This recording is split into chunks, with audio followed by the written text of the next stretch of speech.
వచ్చేసి మనకు మునగ చెట్లు ఈ పొద్దు కటింగ్ చేసుకుంటాను. మొత్తం కింద మొదలు కాటికి కట్ చేసేసుకుంటాము. ఎందుకంటే మనకు ఒకసారి కాయలు అయిపోయిన తర్వాత మళ్ళీ ఇంకా పూత లేట్ అవుతుంది కాబట్టి ఒకసారి నీట్గా క్రాప్ చేసుకునేస్తాం. అన్నీ కట్ చేసుకుంటాం. కింది ఒక 2 అడుగులు పెట్టేసి మిగతా మొత్తం అంతా కట్ చేసేస్తాం. మాకు నెక్స్ట్ వచ్చేటప్పుడు బాగా నీట్గా వస్తుంది అనమాట.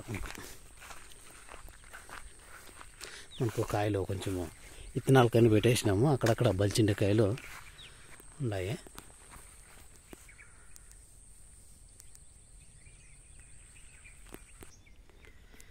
మనకు మునగ చెట్టు కట్ చేసేసుకున్నాము.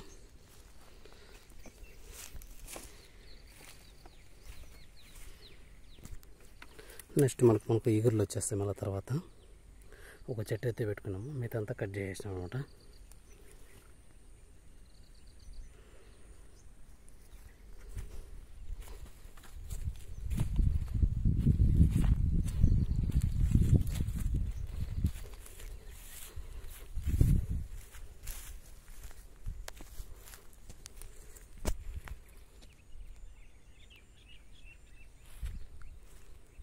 మనకు అప్పుడప్పుడు ఇట్లా పెట్టుకున్న తర్వాత మనకు అప్పుడప్పుడు కట్ చేసేస్తే మనకు కొత్త చిగురులు వస్తూ ఉంటాయి అన్నమాట.